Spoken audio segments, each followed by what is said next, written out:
నమస్తే. మనము భగవద్గీతని ప్రస్తుత పరిస్థితులకి ఎలా అప్లై అవుతుందనేటువంటి విషయాన్ని రోజు శ్రవణం చేసుకుంటూ ఉన్నాము. మొత్తం టోటల్‌గా ఏంటి, భగవద్గీతలో 18 టాపిక్స్ చెప్పారు. 18 టాపిక్స్‌లో ఫస్ట్‌ది ఏంటి, అర్జునుడి విషాద యోగం.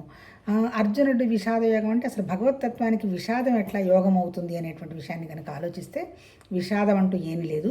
అర్జునుడు ఏంటి, ఎలాంటి స్థితిలో ఉన్నాడు? అర్జునుడు అంటే నిజం చెప్పాలంటే మనకెంతసేపటికి ఏంటి, నేను కాబట్టి చేశాను, నేను అనేటువంటి అహంకారం. ఆ తర్వాత ఇంకోటి ఏంటి, నా వాళ్ళు ఏమన్నా అయిపోతారేమో అనేటువంటి మమకారం. సేమ్ థింగ్ అర్జునుడు కూడా అదే చేశాడు. యుద్ధం చేయడానికి అర్జునుడికి ఏమీ టెన్షన్ లేదు. అర్జునుడి పేరే విజయుడు అని పేరు. ఎక్కడెక్కడో ఏంటి, నాగలోకానికి వెళ్ళి గెలిచి వచ్చాడు. తర్వాత ఇంద్రలోకం దగ్గర నుంచి వెళ్ళి ఇన్స్ట్రుమెంట్స్ అవన్నీ తెచ్చుకున్నాడు. కాకపోతే ఏంటండి, ఇక్కడ యుద్ధభూమికి రావడంతో ఈ అహంకార మమకారాలు వచ్చిపడి నా వల్ల కాదు, నేను యుద్ధం చేయలేను అనేటువంటి బలహీనత్వానికి వెళ్ళిపోయి కింద కూలపడిపోతాడనమాట. అంటే ఏంటి, మన సమస్యలు ఏంటి, అర్జునుడు అంటే ఎవరు, జీవుడు సమస్యల్లో ఏంటి, ఐడెంటిటీ. అహంకారాన్ని మమకారాన్ని జయించటం అంత తేలికైన పని కాదు. అందుకని ఈ అహంకారాన్ని మమకారాన్ని ఎలా జయించాలి అనే పాయింట్ మీదనే ఈ భగవద్గీతలో ఈ 18 చాప్టర్స్లో మన వ్యాస మహాముని చెప్పటం జరిగింది. ఈ భగవద్గీత అనేది స్మృతి అంటే ఏంటి, అనుభవానికి తెచ్చుకొని ఆ మహానుభావుడు రాసినటువంటి ఒక గ్రంథం. కాకపోతే ఆయనకి సోర్స్ ఏంది, ఆయన అనుభవం ఆయనకి సోర్సు. తర్వాత ఉపనిషత్తులు ఉన్నాయి కదా, దాదాపు 1108 ఉపనిషత్తుల్లో పోంగా ఒక 108 ఉపనిషత్తుల్లో ఎన్నో ట్రేస్ అయినాయట. వాటికి 10కో ఎన్నిటికో మన భగవాన్ శంకరాచార్య గారు భాష్యం రాశారు. అవన్నీ ఆయన పరిశీలించి, అంటే ఆఫ్కోర్స్ శంకరాచార్య గారు వ్యాసమహాముని తర్వాతేను, అంటే మన వ్యాసమహాముని తన అనుభవానికి తెచ్చుకున్నది ఈ భగవద్గీత రూపంలో రాసిపెట్టారు. ఈ భగవద్గీతకు కూడా శంకరాచార్య గారు భాష్యం రాశారు. శంకరాచార్య గారు రాయని భాష్యం లేదు. అన్నిటికీ ఉపనిషత్తులకి రాశారు. తర్వాత ఈ భగవద్గీత రాశారు. తర్వాత వివేక చూడమని రాశారు. తర్వాత ఆయనకి ఎప్పుడు ఏ టైంలో నోటికి అసువుగా వచ్చినటువంటి పద్యాలు ఉంటే అవన్నీ రాశారు. తర్వాత ఆయన శిష్యులు ఉన్నారు కదా, ఆయన శిష్యులు సురేంద్రాచార్యులు, పద్మపాదులు, వీళ్ళందరూ ఇంకా డెవలప్ చేసుకుంటూ పోయినారు. కాకపోతే ఏంటంటే వాళ్ళు అద్వైత వేదాంతంలో ఈ పేరు అని పెట్టరు. టోటల్గా వ్యాసుడు అనే పదం వాడతారంటే భగవాన్ అనే పదం వాళ్ళు కూడా వాడుకుంటారు. కాకపోతే మనకు తెలిసిన వాళ్ళు భగవానులు మాత్రం ఇద్దరే, ఒకళ్ళు వ్యాస భగవానుడు, ఒక మన శంకరాచార్య గారు అన్నమాట. ఎందుకు, కేవలం మన సనాతన ధర్మానికి వాళ్ళు అర్థం చేసుకున్న సంస్కృతాన్ని ఎక్కడో తాళపత్రాల్లోనూ వాటిట్లో రాసుంటారు అంతే కదా. ఆ రోజుల్లో ఇవన్నీ ఎక్కడున్నాయి, దాన్ని వాళ్ళ ఆ ఒకటే సెంటెన్స్ని వాళ్ళ భావాన్ని వీళ్ళ భావాలు అర్థం చేసుకొని అనుభవానికి తెచ్చుకొని రాశారు. అది అంతనమాట. ఇక్కడ ఎక్కడ కూడా ఈ భగవద్గీతల విషయంలో ఏంటంటే కృష్ణుడు అనే పదం వాళ్ళ భగవాన్ ఉవాచ అనే వాడారు. భగవాన్ అంటే ఎవరు అంటే వ్యాపించినవాడు, ఏ ఈర్ష్య లేనివాడు, సత్యం తెలిసినవాడు, విరాగుడు, అంతే, వైరాగ్యం అంతే కదా. నాకు ఏదైనా కావాలి, ఇది జరుగుతున్నది అని కనుక వచ్చినప్పుడు విరాగం ఉండదు, నా స్వార్థంతో ఆలోచిస్తాను. ఆ మహానుభావుడికి ఏం స్వార్థం ఏం లేదు. అలాంటి భగవాను ఈ భగవతత్వాన్ని, ఈ భగవద్గీతని అర్జునుడు లాంటి మనకి ఇండైరెక్ట్గా చెప్పటం జరిగింది. అల్టిమేట్ ఏంటంటే ఇది మనకి సంబంధించిందే తప్ప అర్జునుడికి కృష్ణుడికి సంబంధించింది కాదు. పరమాత్మ తత్వం అంటే ఏంటంటే వ్యాపించినటువంటి పరమాత్మ తత్వం అన్నా, బ్రాహ్మణ్ అన్నా, భగవాన్ అన్నా ఒకటే. అది మాట రూపంలో వ్యక్తమైనటువంటిది అనమాట. మాట అంటే శబ్దం అంటే ఏంటి, అర్థంతో కలిపి వ్యక్తమైంది అనమాట. ఇప్పుడు మనం పట్టుకోవాల్సింది ఏంది, మాటని కాదు, దీని అర్థాన్ని పట్టుకోవాలి. అర్థాన్ని పట్టుకోవటాన్ని జ్ఞానం అంటాడు. ఈ పట్టుకున్న జ్ఞానాన్ని ఏం చేయాలి, అనుభవానికి తెచ్చుకోవాలి. దాన్ని విజ్ఞానం అంటాడు. ఎప్పుడైతే ఏదైనా అంతే కదా, జ్ఞానం లేనిదే అనుభవం లేదు అంతే కదా. మనం ఏదైనా సరే ఒక స్వీటే చేయదలుచుకున్నాము, అది చెయ్యాలి అనేటువంటి జ్ఞానం మనకి లోపల తెలిసినప్పుడు అది తింటే రుచిగా ఉంటుంది, అనుభవంతో శుభ్రంగా వస్తుంది. అంటే ఏంటి, జ్ఞానమే లేకపోతే అసలు అనుభవం ఎక్కడుంది, పంచదార ఉట్టి తింటే తీపేగా. మరి పంచదారని, నెయ్యిని, శనగపిండిని కలిపి మైసూర్ పాక్ తయారు చేసిన అవసరం లేదు కదా. దాన్ని జ్ఞానం అంటారనమాట. అల్టిమేట్ ఏంటి, ఈ భగవద్గీత వల్ల మనం తెలుసుకోవాల్సింది ఏంటంటే ఆ జ్ఞానాన్ని మనం అర్థం చేసుకొని ఎప్పుడైతే మనం అర్థం చేసుకుంటామో కొద్దో గొప్ప దాని అనుభవంలోకి తెచ్చుకోవడానికి ప్రయత్నం చేస్తాం. అది ఈ టోటల్ భగవద్గీత మొత్తం. అల్టిమేట్ ఏంది, ఇక్కడ మనకు చెప్పింది భగవద్గీతలో 2 విషయాలు కనపడుతున్నాయి. ఏంటి, ఒకటి జ్ఞానం కనపడుతుంది. జ్ఞానం అంటే ఏంటి, నిరాకారం. అంటే ఇప్పుడు నాకు ఒక ఆలోచన ఎలా వస్తుంది, అసలు ఎందుకు వస్తుంది, 800 కోట్ల మంది ప్రజలలో ఒక ఆలోచనకి సంబంధం లేదు. ఎప్పుడైతే ఒక ఆలోచనకి సంబంధం లేదు, ఎవరి గొంతు వాళ్ళదే, ఎవరి వేలు ముద్ర వాళ్ళదే, ఎవరి రూపం వాళ్ళదే. ఎందుకింట అంటే ఈ భూమి మీద జీవత్వం అంతా ఒకటే, అంతే. జీవుళ్ళకి తేడా లేదు. ఆకలి, నిద్ర, భయం, మైథునం అందరివి ఒకటే. కాకపోతే ఇవి ఈ ఈ ఈ మనసు అనేటువంటి చిన్న మనసు ఒకటి, ఆ మనసుకు ఉన్నటువంటి కోరికలు, ఆలోచనలు, జ్ఞానము తేడా. వాళ్ళ ఆలోచనలు, వాళ్ళ జ్ఞాపకాలు, వాళ్ళ జ్ఞానంలో నుంచే కోరిక వస్తుంది. ఆ కోరిక అనుగుణంగా ఆలోచన వస్తుంది. ఆ ఆలోచనకు అనుగుణంగా ప్లానింగ్ ఉంటుంది. దానికి అనుగుణంగా ఎగ్జిక్యూషన్ శరీరం ద్వారా జరుగుతుంది.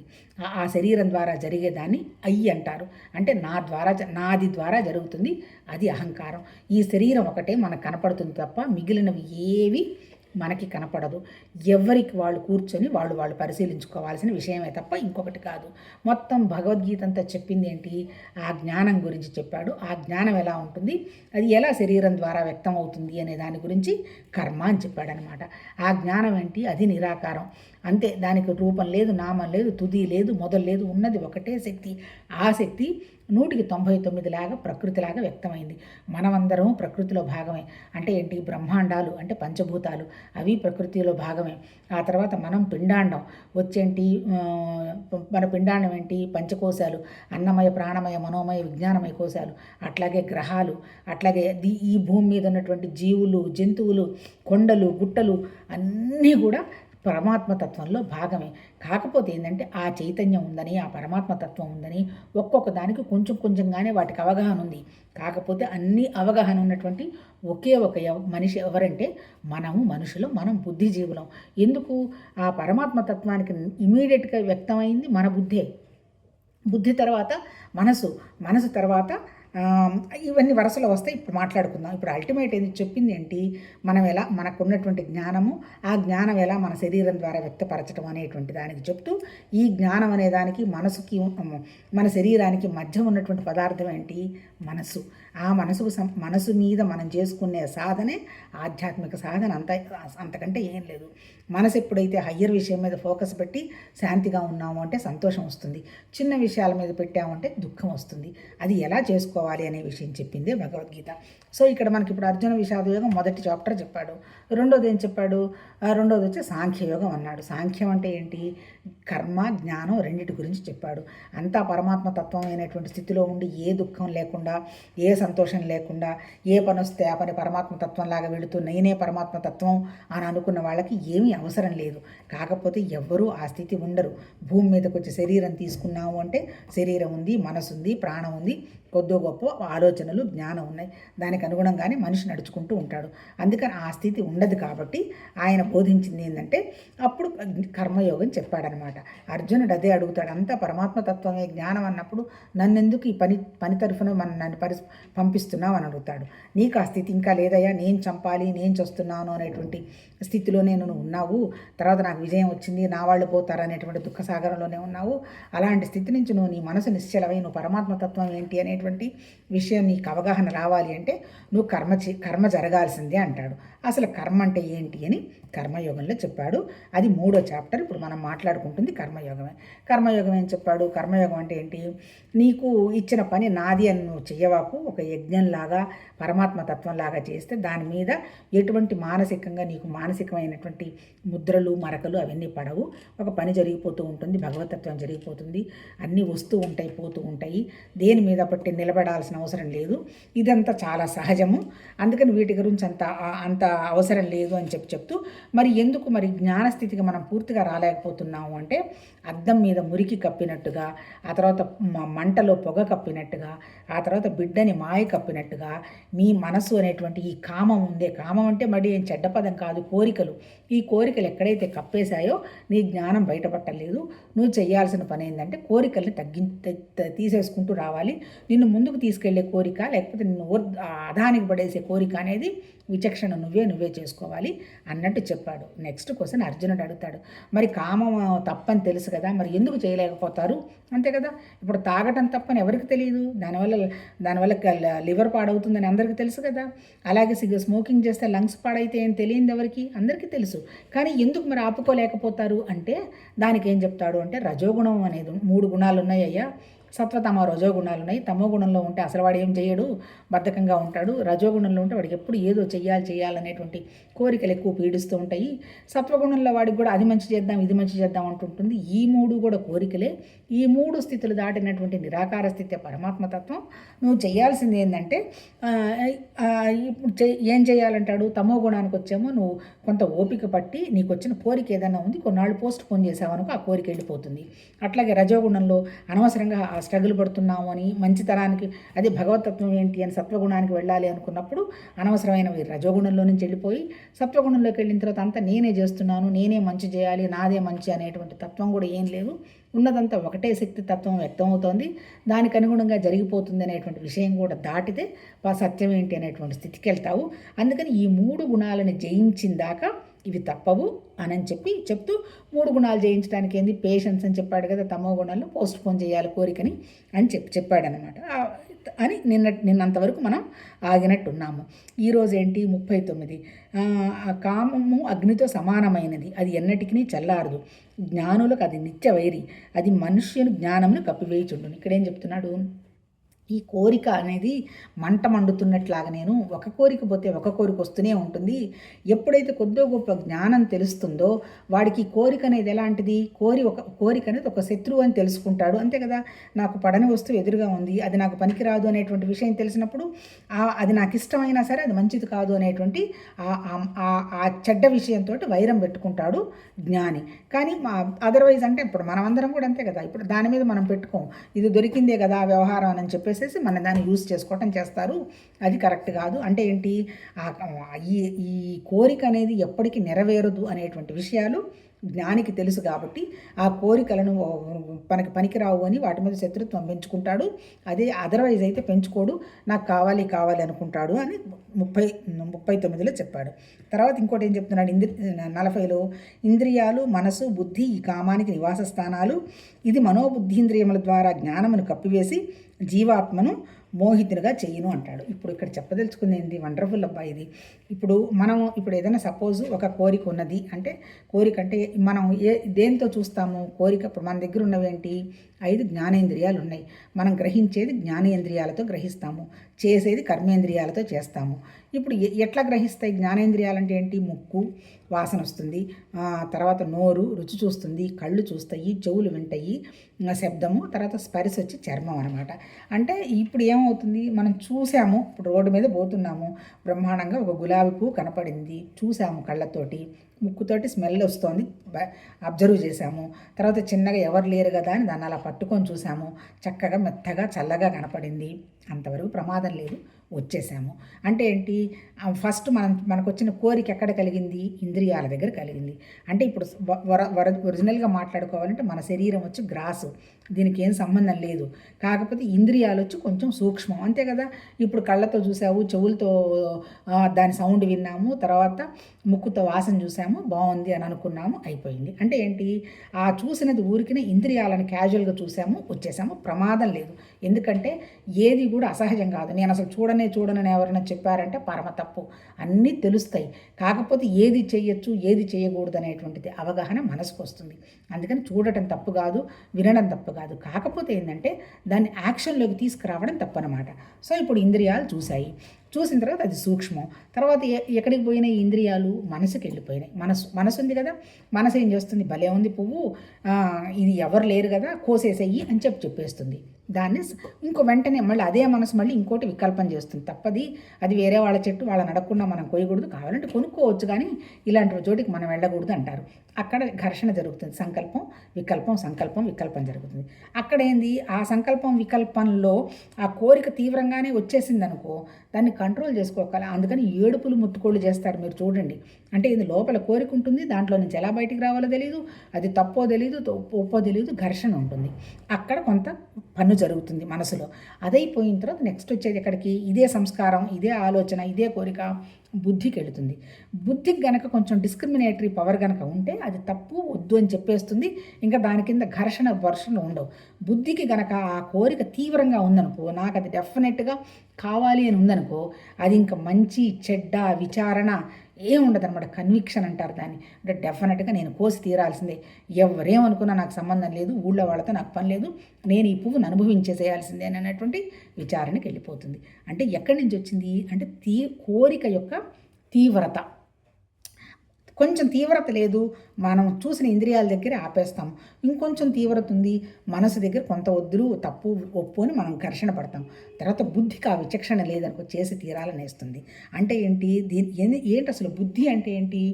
మనసన్నా, బుద్ధన్నా, చిత్తం, జ్ఞానం అన్నా అన్నీ ఆలోచనలే. ఎట్లా చెప్పారు దీనికి మనం అర్థం చేసుకోవడానికి? సృష్టి అనేది ఒక శూన్యంగా ఉన్నటువంటి ఒక సృష్టి, ఒక నిరాకారమైనటువంటి సృష్టి, ఒక శక్తి ఉన్నది.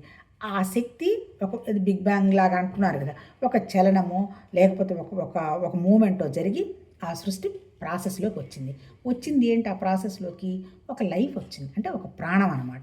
ఈ ప్రాణం వచ్చిన తర్వాత ఈ ప్రాణం గురించి ఎవరికైనా తెలియాలి కదా. ఈ ప్రాణం గురించి తెలిసింది ఎవరికి? నెక్స్ట్ ఇమీడియట్గా మన బుద్ధికే తెలిసింది. ప్రాణం ఉంది అని ఎవరికి తెలుసు? ఇప్పుడు నేనున్నానని ఎవరికి తెలుసు? నాకే తెలుసు. నా ఆలోచనలు ఏంటి అనేది ఎవరికి తెలుసు? నాకే తెలుసు. అంటే నా బుద్ధికే తెలుసు. అట్లా ఎవరి బుద్ధికైనా తెలుసు. బుద్ధి వచ్చింది. బుద్ధి రావడంతో నెక్స్ట్ మనసు వచ్చింది. మనసు రావడం అంటే ఏంటి? సంకల్పం, వికల్పం, చేద్దామా వద్దని మనసు వచ్చింది. మనసుతో పాటు నెక్స్ట్ ఉన్నవేంటి? ఇంద్రియాలు ఉన్నాయి. ఇంద్రియాలకి నెక్స్ట్ కిందే ఉన్నాయి వస్తువులు, మనుషులు ఉన్నారు. అంతే కదా. అంటే ఏంటి? ఇప్పుడు దీన్ని ఏమంటారు మన వాళ్ళు ఆధ్యాత్మిక సాధనలో? ఆరోహణ అవరోహణ అంటారు, అసెండింగ్ డిసెండింగ్ అంటారు. ఉన్న పరమాత్మ తత్వం ఉన్నటువంటి ఆకాశతత్వం లాంటి శూన్యంగా ఉన్నటువంటి పరమాత్మ తత్వమే మన బుద్ధి వల్ల కిందకు వచ్చేసింది అంటే ఏంటి? కోరికల వల్ల ఒకదాని తర్వాత అన్ని సృష్టి చేసుకొని, ఇప్పుడు బ్రహ్మ విష్ణు మహేశ్వరులు అంటున్నారు కదా, అవన్నీ మనం పెట్టుకున్న పేర్లే. అంటే ఏంటి? ఆ తర్వాత పంచభూతాలు అంటున్నాం కదా, ఇవన్నీ కూడా ఏంటి? సృష్టిలో వ్యక్తమైనవే. అవన్నీ వ్యక్తమై కిందకు వచ్చేసి పడ్డాం. ఇప్పుడు మన స్థితి ఏంటి? మనం వస్తువులు లేనిదే ఉండలేము. ఎక్కడికన్నా అమ్మో నాకు ఇది లేనిదే నేను తినలేను, నేను ఉండలేను, నాకు ఇది ఉండాలి, ఈ మనిషి లేనిదే నేను బతకలేను కింద. తర్వాత నెక్స్ట్ వచ్చి ఇంద్రియాలు, వాటిని కంట్రోల్ చేసుకునే శక్తి లేదు. ఏది చూడొద్దంటామో అదే చూస్తాము, ఏది మాట్లాడొద్దంటో అదే మాట్లాడతాము, ఏది తినద్దు అదే తింటాము. ఇంద్రియాలు. మనసుకి ఎంతసేపటికేంటి? ఇవి మనం చేయలేకపోతున్నాము కాబట్టి ఘర్షణ. ఎప్పుడు దీని మొహాన ఏడుపు వస్తూ ఉంటుంది. ఏడుపు అయిపోయిన తర్వాత ఇంకా నెక్స్ట్ ఉన్నది ఏంటి? ఈ బుద్ధికి కన్విక్షన్ అనమాట. తప్పు చేసినా కానీ దీనికి తెలివితేటలు ఎక్కువ కదా, నాదే రైట్ అన్నట్టు బుద్ధి కూర్చొని ఉంటుంది. కాకపోతే ఫలితం అయితే తెలిసిపోతూనే ఉంటుంది. నెక్స్ట్ ప్రాణము. ఎప్పుడైతే ఈ బుద్ధి ప్రాణము కలిసే కదా ఉంటాయి, ఈ బుద్ధికి కరెక్ట్ అయినటువంటి ప్రాసెస్ లేకపోతే ప్రాణానికి ఉన్నటువంటి శక్తి తగ్గిపోతుంది. బుద్ధికి కనుక డిస్క్రిమినేషన్ పవర్ ఉంటే దానివల్ల పరమాత్మ తత్వంతో ఈ బుద్ధే లింక్ అయి ఉంటుంది. అంటే ఏంటి? భగవతత్వానికి కింద ఉన్నటువంటి స్థితికి మధ్య ఉన్నది ఏంటి? మన మనసు, మన బుద్ధి. అంటే మీడియం వచ్చి మన జ్ఞానానికి మధ్యలో ఉన్నది మన అదనమాట. ఇప్పుడు ఇక్కడ చెప్పింది ఏంటి? ఇప్పుడు ఎవరిని ఈ కోరికలన్నీ ఎక్కడి నుంచి వస్తున్నాయి?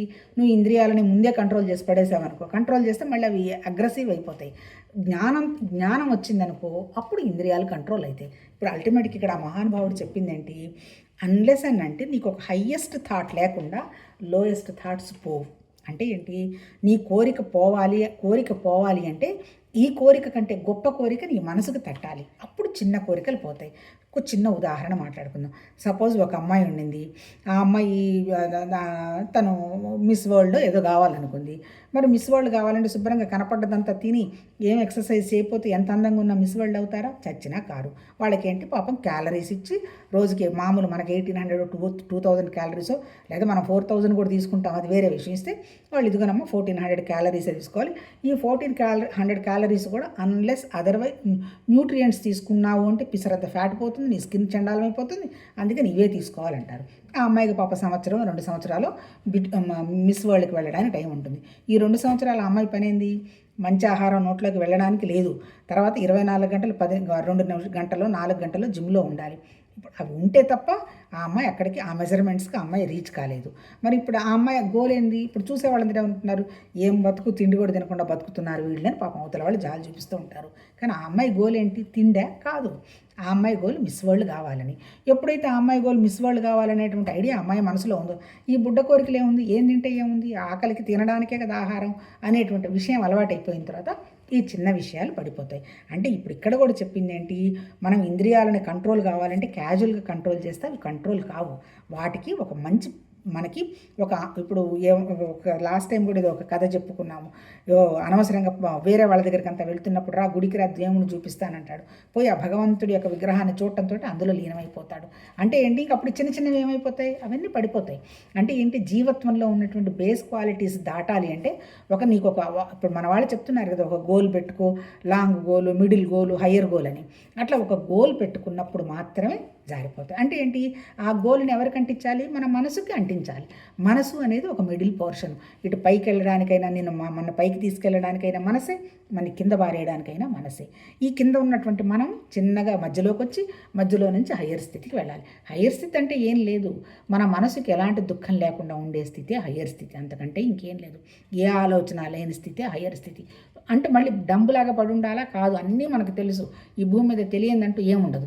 కాకపోతే ఏంటంటే దేనికి మనము రెస్పాండ్ అవ్వాలి, దేనికి రియాక్ట్ అవ్వకుండా కూర్చోవాలి అనేటువంటి విషయం అవగాహనకు వస్తుంది అన్నమాట. మన మనసుకు ఎప్పుడు వస్తుంది, నీ మనసు నిశ్చలమైనప్పుడే వస్తుంది. ఏది అత్యున్నతమైనది అనేటువంటి విషయం మనసు గ్రహించినప్పుడు మాత్రమే వస్తుంది. అందుకే చెప్తుంటారు, ఎవ్వరు చెప్పినా ఆధ్యాత్మిక సాధన అంటే ఏమీ లేదు, మన మనసు మీద మనం పని చేసుకోవాలి. ఇప్పటి వరకు మన పరిస్థితి ఏంది, మనసు చెప్పినట్లు మనం వింటున్నాం. ఇప్పటి నుంచి మనం ఎలా సాధన అంటే, మనం చెప్పినట్టు మనసు ఉండాలి. ఊరుకో, రోజు 4 ఇడ్లీ తింటున్నావు, తినద్దు, నీకు పడదు, అవసరం లేదు, దాని గురించి 4 బాదం గింజలు తిను, రెండే ఇడ్లీ తిను అని ఎవరు చెప్పాలి, మన మనసుకి మనమే చెప్పుకోవాలి. చెప్పుకొని నువ్వు దాని తర్వాత హెల్దీ ఫుడ్ తింటున్నప్పుడు నీకు వచ్చినటువంటి లైట్నెస్ నీకు తెలిసిందనుకో, నువ్వు చెప్పకుండా దానికి అంటుకొని పోతావు. అంటే ఏంటి, అన్ని విషయాలు, మంచి విషయాలు మన మనసుకు అలవాటు చేసుకుంటూ పోవాల్సింది. మన మహర్షులకు కనపడింది కూడా ఈ శరీరము, ఈ మనస్సు, ఈ ప్రాణము, ఈ లోపల ఉన్నటువంటి తెలియని కారణం. ఈ తెలియని కారణం ఏంది, ఆనందం కోసం పాకులాట. అందరూ ఇప్పుడు 800 కోట్ల మందిలో ఒక్కొక్క ఆనందం కదా, ఒక్కొక్క ఆనందం కోసం పరిగెడుతూ ఉంటాడు. అల్టిమేట్ ఆనందం ఏంటి అనేది ఎవరికి తెలియదు. అది ఎవరికి వాళ్ళు పరిశోధన చేసి డిస్కవరీ చేసి కనుక్కోవాల్సిందే. లేదు అంటే వాళ్ళు ఎట్లా డిస్కవరీ చేశారని, ఇప్పుడు భగవద్గీత లాంటి పుస్తకాల్లో వాళ్ళు డిస్కవరీ చేసే కదా రాశారు. దేనికి విలువ ఇవ్వకు, భూమి మీద అంతా ఇల్యూజను, అంతా వెళ్ళిపోయేది, ఇదంతా నీ సృష్టి, నువ్వు ఎందుకు టెన్షన్ పడాలి, అవసరం లేదు. జరిగిపోయిన విషయాలన్నీ నువ్వు మార్చలేవు, నీ శరీరానికి జరిగిపోయింది వదిలిపారే, వాటిని గురించి పిసరంతా కూడా క్యారీ చేయవాకు, పాపాలు పుణ్యాలు ఇక్కడ అంటూ ఏమీ లేవు. ఆ తర్వాత భవిష్యత్తు అది నీకెవరికి తెలియదు, అదంతా ఒక ఇల్యూజను. ప్రస్తుతం నువ్వు ఉన్నావు, హాయిగా మాట్లాడుతున్నావు, హాయిగా తింటున్నావు, నిద్రపోతున్నావు. ఆ నిద్రాస్థితి లాంటి స్థితి ఆనందం, వేరే పెద్ద కొత్త ఆనందం అంటూ ఏం లేదు. ఆనందం అంటే నీకు ఏమీ తెలియని స్థితి. ఏమీ తెలియని స్థితికి నువ్వు రావాలి అంటే అనవసరపు విషయాలు, ఇది నాకు అవసరం లేదు, ఇది చేయాల్సిన అవసరం లేదు అని చేస్తున్నప్పుడే ఆ పనిలో ఆనందం అనుభవించడం తప్ప ఫలితం గురించి పట్టించుకోకుండా అంత పరమాత్మతత్వ భావం అనేటువంటి భావనలో జరుగుతుంది అనేటువంటి భావనలో నువ్వు పనిచేసుకుంటూ పోవడమేనని చెప్పాడు. ఇప్పటికి 22 నిమిషాలు అయిపోయింది. ఇంకా 3 మాత్రమే ఉన్నాయి. చూద్దాం, రేపు కంప్లీట్ చేస్తాం. అప్పుడు కొత్తది ఏదైనా 4వ చాప్టర్లోకి వెళ్ళొచ్చు. అంటే అల్టిమేట్ ఏం లేదు, కోరికలు తగ్గాలి అంటే మనసు మీద మనం పనిచేసుకొని ఇది కరెక్టా కాదా అని చెప్పాలి. మనసుకున్నవి 3 చాప్టర్స్ అంటాడు. ఏంటి, మన మైండ్కి మనసు నాదే శరీరం తప్ప ఇంకొకటి లేదు అని మనసు నిలబడితే అది first chapter, base lower category. మధ్యలో ఏంటి, మనసు మీద మనసు పనిచేసుకోవటం, నాకు వస్తున్న ఆలోచన ఏదో నేను గ్రహించే స్థితి వస్తుంది, ఇది కరెక్టా కాదా అనేటువంటి విచక్షణ ఉంది, అది సెకండ్ చాప్టర్, అది మనలో మనం ఉండడం. థర్డ్ చాప్టర్ వచ్చి ఆనంద స్థితి, హయ్యర్ స్టేట్. అంటే ఏంటి, నిద్రపోతున్నప్పుడు ఎంత డీప్గా, ఎంత హాయిగా, ఎంత సుఖంగా నిద్రలేస్తూ ఉన్నామో అలాంటి నిశ్చలంగా ఏ కోరిక లేని కనుక మనస్సు కనుక ఉన్నది అంటే అది హయ్యర్ స్థితి, అదే పరమాత్మ తత్వ స్థితి. అంతకంటే ఏం లేదు. ఆ స్థితికి చేసుకురావాలంటే మనమే ప్రయత్నం చేసి మన మీద మనం పని చేసుకొని ఆ స్థితికి చేరాలి. ఆధ్యాత్మిక సాధన అంటే ఏదో పార్ట్ టైం లాగా ఒక అరగంట ధ్యానమో ఇదిగో ఇట్లా అరగంట చెప్పుకుంటేనో కాదు. 24 గంటలు అంటే 24/7 జాబ్. అంటే ఎప్పుడు నేను ఎక్కడ రియాక్ట్ అవుతున్నాను అని అన్నప్పుడు వెంటనే నీ మనసులోకి నువ్వు వెళ్ళి ఇది నాకు అవసరమైంది కాదు కదా అనేటువంటి దాన్ని మనం గ్రహించుకుంటూ పోవాలి. అది అంటే అలా గనక మనం ఉండగలిగామంటే మన ద్వారా ఏం జరుగుతున్నా మన శక్తి కానీ మన మనసు కానీ నిస్వార్థంగా అయిపోతుంది. మరి ఈ పుస్తకాల మహానుభావులు చెప్పగలిగారు అంటే వాళ్ళు ఎంత స్వచ్ఛంగా అది వాళ్ళు మనకు చెప్పగలిగారు. ఇప్పటికి కూడా భగవద్గీత అంటే ఏదో చచ్చిపోయినప్పుడు 2 పద్యాలు పెట్టుకుంటారు కదా అనే భావం తప్ప దీన్ని లోపలికి పెడితే అర్థమవుతుందో కాదోనని చాలా మందికి భయం. అంతకంటే ఇంకేది పైపైన పనులు చేయడం అందరికీ తేలిక, లోపలికి వెళ్ళి విచారణ చేయడం అంటే అది సాధ్యమైన పని కాదు. అందువల్లనే ఇప్పుడు లక్షల మంది వేరేవి చూస్తున్నా మహానుభావుడు ఇప్పుడు చెప్తున్నారు, ఆయన ఎవరు, మన ఎల్లంరాజు నరసింహారావు గారని, మన అనుభవానంద సరస్వతి, తర్వాత చాలామంది గురువులు వివేకానందుడు కానీ, మన దాజీ, తర్వాత ఇంతమంది చెప్తున్నా అవన్నీ ఎంతమంది వింటారు? చాలా తక్కువ. అంటే ఏంటి, అల్టిమేట్గా ఏంది, అవన్నీ విని అర్థం చేసుకోవటం కంటే ఏదో 4 పనులు చేసేస్తే నాకేదో వస్తుంది కదా అని ఎంతసేపటికి కర్మ మీదనే ఇంట్రెస్ట్ చూపిస్తుంటారు. కర్మ మీద చూపించిన తప్పులేదు, కర్మని యోగంగా చేయగలగాలి. అంటే పరమాత్మ తత్వమే అనేటువంటి భావంగా చేయగలిగినప్పుడు మనసు నిశ్చలమై సత్యం దృష్టికి నువ్వు వెడతావు అని ఇందులో చెప్పాడు. రేపు ఇంకొక 3 శ్లోకాలు ఉన్నాయి, అది పూర్తి చేద్దాం. నమస్తే.